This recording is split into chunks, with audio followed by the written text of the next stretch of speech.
Assalamualaikum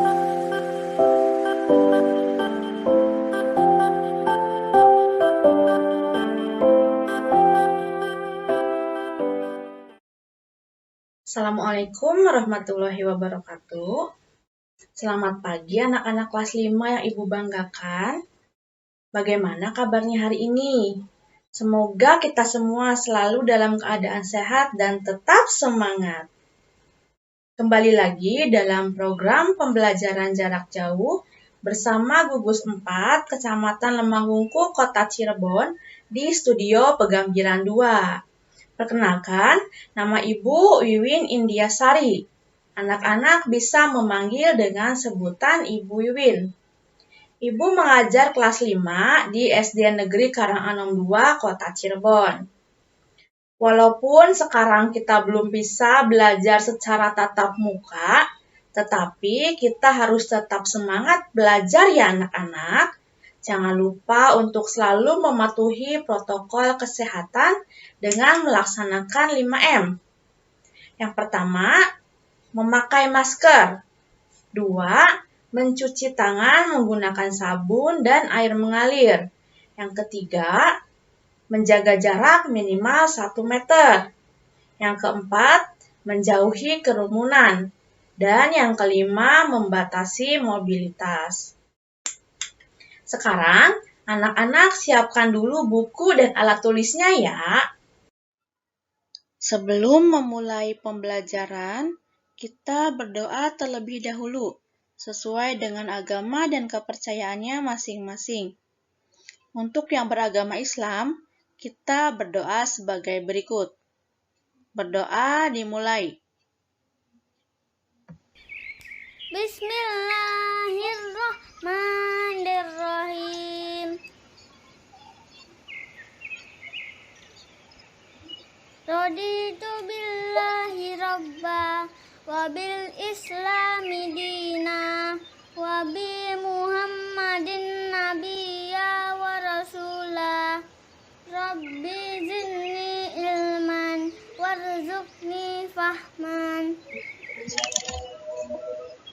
Berdoa selesai. Hari ini kita belajar tema 3, makanan sehat, subtema 1, bagaimana tubuh mengolah makanan. Tujuan pembelajaran hari ini: 1. Siswa mampu mengidentifikasi kata kunci pada iklan media cetak. 2.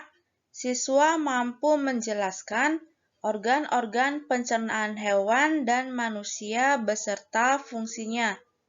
3. Siswa mampu menjelaskan makna keragaman dan keanekaragaman adat istiadat. 4. Siswa mampu mengidentifikasi interaksi manusia dengan lingkungan alam sekitarnya dan lingkungan sosialnya. 5. Siswa mampu menjelaskan ciri-ciri lagu bertangga nada mayor dan minor.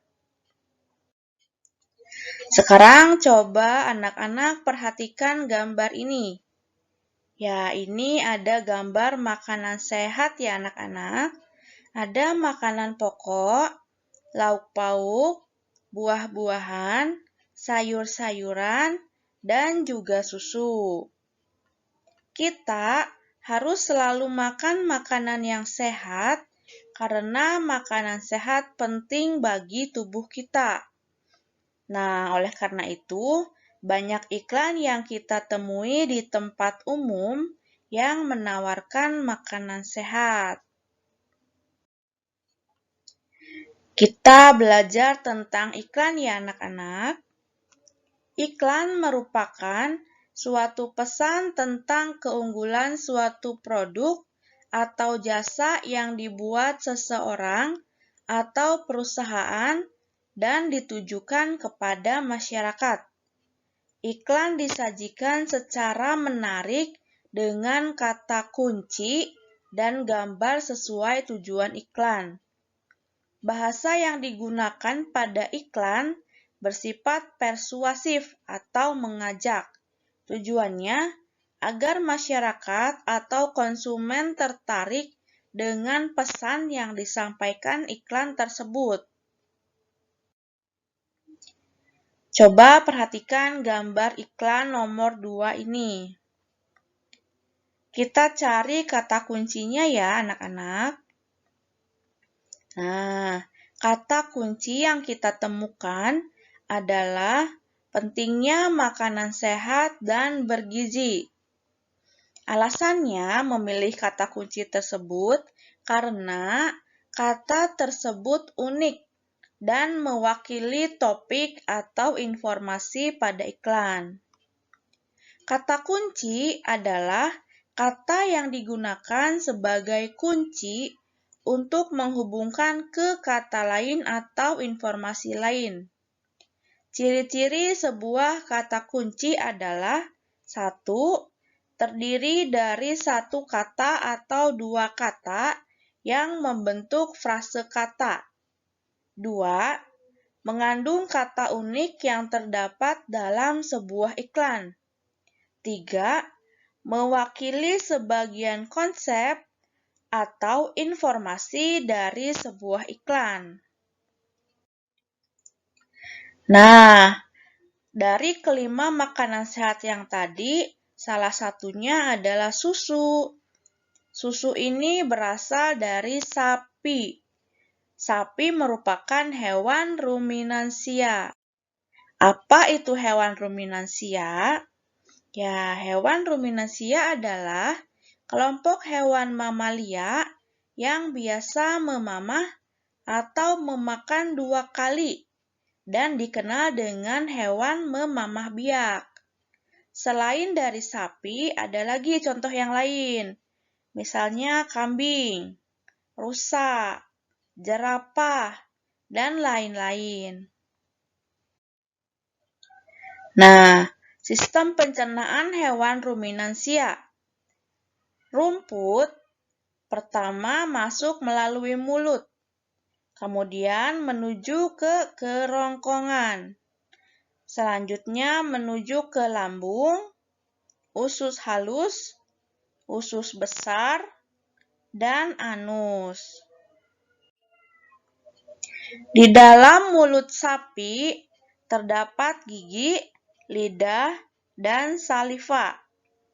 Gigi sapi tersusun dari gigi seri yang berguna untuk memotong makanan dan gigi geraham untuk mengunyah makanan. Lidah sapi berguna untuk merenggut rumput atau makanan dan mendorong makanan yang sudah dikunyah menuju ke lambung. Saliva merupakan cairan atau enzim khusus yang dihasilkan oleh kelenjar khusus pada sapi yang kemudian disalurkan ke dalam rongga mulut. Saliva berperan dalam proses pencernaan kimiawi. Nah, di dalam lambung sapi terdapat 4 bagian, yaitu rumen, retikulum, omasum, dan abomasum.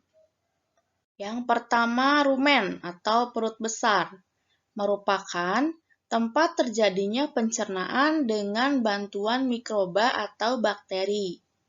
Di sini makanan dicerna hingga menjadi bubur dengan gerakan mengaduk yang dilakukan oleh dinding rumen.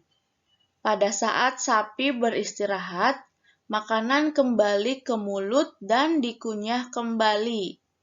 Setelah dikunyah untuk yang kedua kalinya, makanan masuk ke retikulum atau perut jala.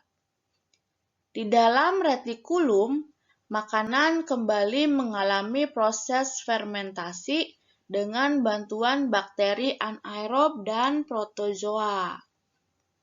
Nah, di dalam bagian perut ini terjadi proses absorpsi dan penyaringan benda-benda asing yang masuk bersama makanan, sehingga tidak masuk ke omasum atau perut kita. Kemudian di dalam omasum, makanan dicerna dengan bantuan enzim pencernaan, Selanjutnya, makanan masuk ke abomasum. Perut bagian inilah yang sebenarnya disebut dengan lambung.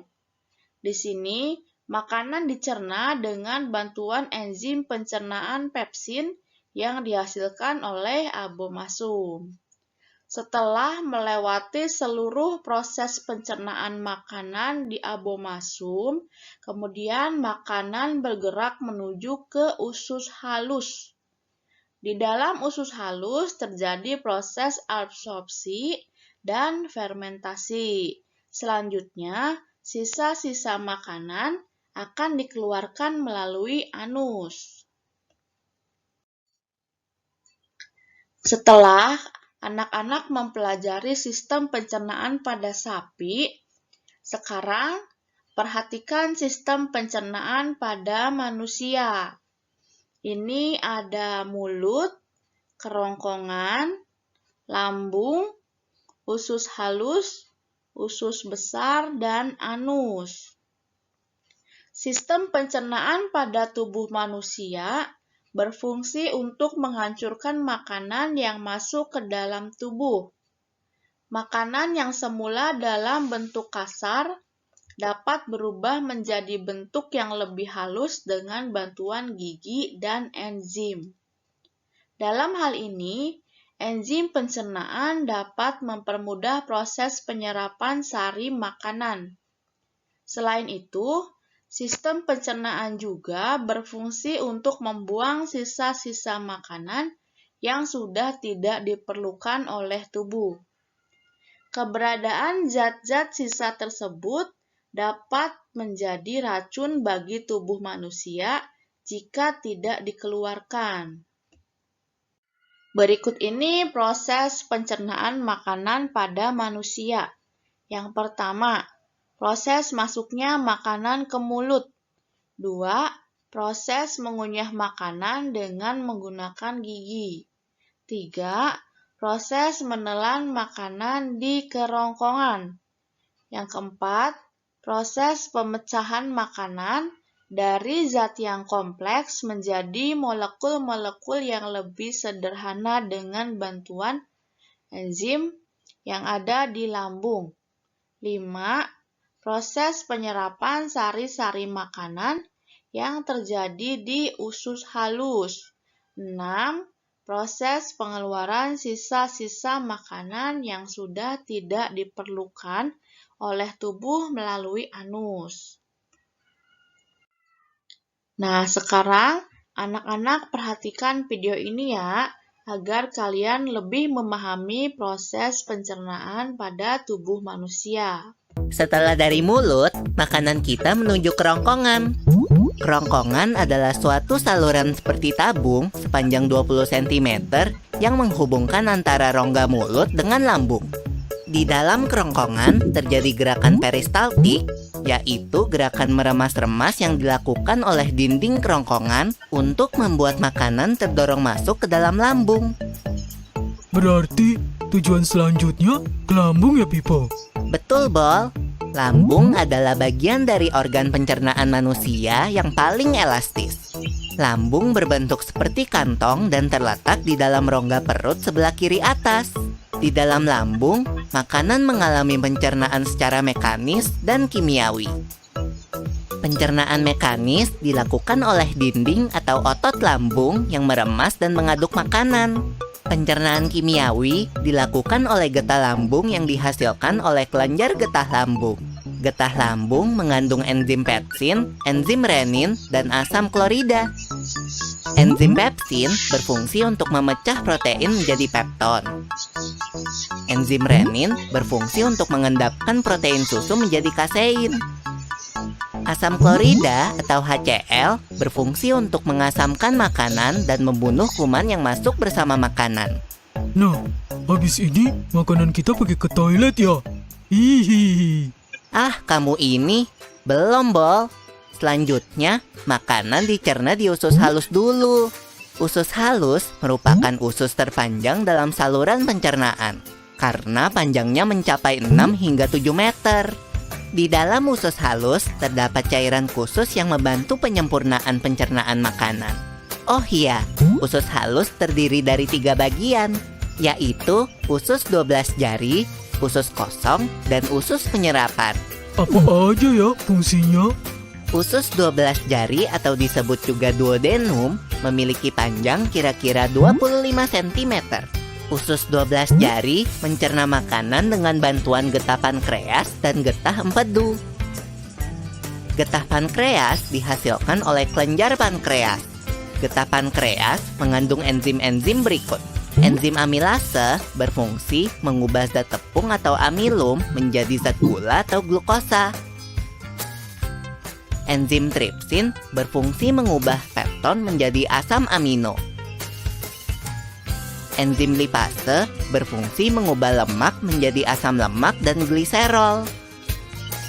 Kalau getah empedu dihasilkan oleh hati dan disimpan dalam kantong empedu. Getah empedu berfungsi untuk mencerna lemak.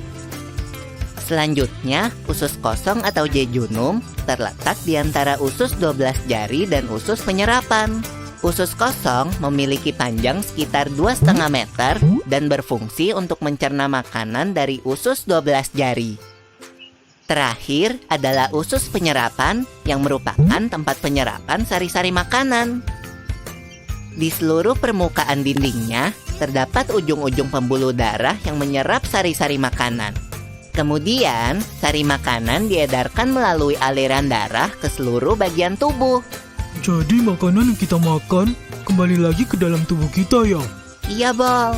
Habis itu, sisa makanan yang dicerna masih berlanjut ke usus besar. Nah, usus besar berfungsi menyerap cairan, vitamin, dan mineral dari sisa-sisa makanan yang telah diserap oleh usus halus. Pada usus besar, terdapat bakteri yang berguna untuk tubuh bernama E. coli yang berfungsi untuk membantu proses pembusukan sisa makanan. Proses pembusukan sisa makanan akan menghasilkan kotoran atau feses yang kemudian dikeluarkan melalui anus. Oh gitu. Nah, gimana dengan mules? Itu disebabkan oleh apa ya, Pipo? Organ terakhir yang bernama rektum adalah ujung muara dari usus besar yang berfungsi sebagai tempat penyimpanan feses sementara. Ketika rektum terisi penuh dengan feses, maka saraf akan mengirimkan respon kotak yang menimbulkan rasa ingin buang air besar. Anus adalah lubang di bagian bawah pantat yang berfungsi sebagai tempat keluarnya feses dari tubuh. Jadi begitu ya, seluruh proses pencernaan dalam tubuh kita. Iya, Bol.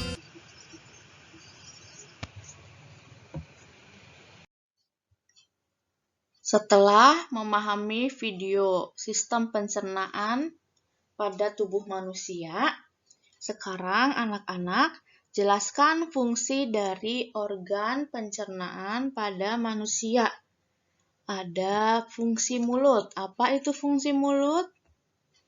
Ya, untuk mengunyah makanan oleh gigi secara mekanik dan dibantu oleh enzim amilase secara kimiawi. Selanjutnya fungsi kerongkongan, yaitu untuk mendorong makanan ke lambung dengan gerak peristaltik. Selanjutnya fungsi lambung, untuk melumatkan makanan secara mekanik dan dicerna oleh enzim pepsin, renin, dan asam klorida secara kimiawi. Fungsi usus halus, untuk menyerap sari-sari makanan. Fungsi usus besar, untuk pembusukan sisa makanan oleh bakteri dan penyerapan air. Nah, dalam proses pencernaan, manusia membutuhkan makanan untuk dicerna. Dalam pemenuhan makanan, manusia tidak dapat bekerja sendiri. Misalnya dalam pembudidayaan padi, manusia melakukan interaksi sosial dan interaksi dengan lingkungan hidup. Nih, misalnya terlihat dalam gambar ini. Ada petani yang sedang memanen padi. Interaksi sosial adalah Hubungan-hubungan sosial yang menyangkut hubungan antar individu, individu dengan kelompok, dan kelompok dengan kelompok. Interaksi sosial amat dibutuhkan untuk kehidupan bersama, sebab setiap individu tidak dapat hidup tanpa individu lainnya. Interaksi dengan lingkungan hidup merupakan interaksi antar manusia dengan lingkungan yang terbentuk secara alami, yang merupakan contoh lingkungan alam misalnya gunung, sungai, rawa, dan lain-lain. Ini ada contoh interaksi individu dengan individu. Ada seorang individu yang sedang mengobrol dengan individu yang lainnya. Kemudian ada individu yang sedang bertelepon dengan individu lainnya, dan ada seorang ibu yang sedang mengajarkan anaknya untuk belajar. Interaksi individu dengan kelompok. Contohnya, ada seorang guru yang sedang mengajarkan murid-muridnya.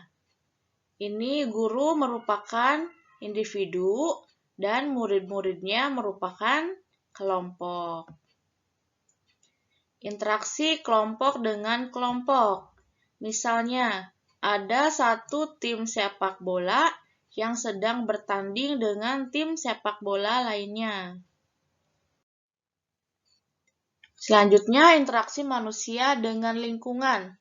Merupakan interaksi manusia dengan lingkungan alam yang terbentuk secara alamiah. Misalnya, seorang nelayan yang sedang menangkap ikan di laut. Kemudian ada juga para petani yang sedang memanen padi di sawah. Dalam interaksi sosial, terdapat keragaman sosial dan budaya. Keragaman sosial yaitu segala sesuatu yang berhubungan dengan keanekaragaman atau perbedaan dalam suatu masyarakat atau lingkup tertentu. Keragaman budaya yaitu perbedaan dalam masyarakat yang berpengaruh terhadap cara hidup sehari-hari. Keragaman sosial yang ada di Indonesia, misalnya yang pertama ada keragaman agama. Ada 6 agama yang resmi diakui di Indonesia. Ada agama Islam, Katolik, Hindu, Buddha, Kristen, dan Konghucu. Yang kedua, keragaman jenis pekerjaan. Jenis pekerjaan biasanya dipengaruhi oleh lingkungan alamnya. Ini misalnya ada pekerjaan sebagai nelayan, petani, kemudian ada polisi, dokter, dan lain-lain.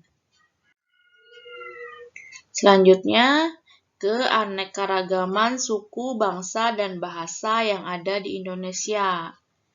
Kemudian, ada keragaman budaya yang ada di Indonesia. Keragaman rumah adat, pakaian adat, kemudian ada tari daerah, senjata tradisional, ada lagu daerah, ada juga adat istiadat.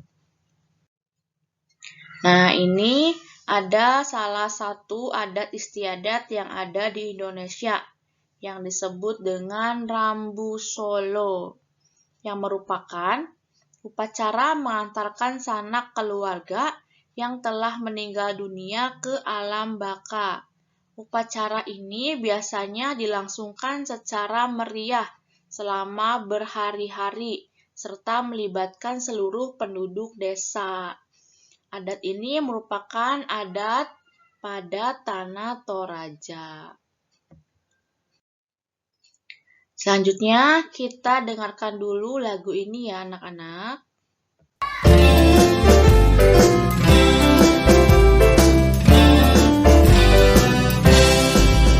Tiada yang lebih berharga dari nikmat hidup sehat. Sehat jiwa, sehat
Nah, pada lagu Mas Hidup Sehat terdapat tangga nada tertentu.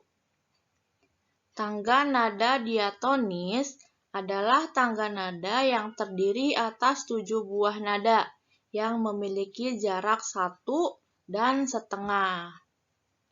Tangga nada diatonis ada 2 macam. Tangga nada diatonis mayor dan tangga nada diatonis minor. Ciri-ciri tangga nada mayor. Yang pertama, lagunya bersifat riang gembira. Yang kedua, terdengar bersemangat. Dan yang ketiga, umumnya diakhiri dan diawali dengan nada do. Kemudian ciri-ciri lagu dengan tangga nada minor. 1. Lagunya bersifat sedih. 2. Terdengar kurang bersemangat. 3. Umumnya diawali dan diakhiri dengan nada la. Nah, ini ada beberapa contoh lagu yang bertangga nada mayor dan minor.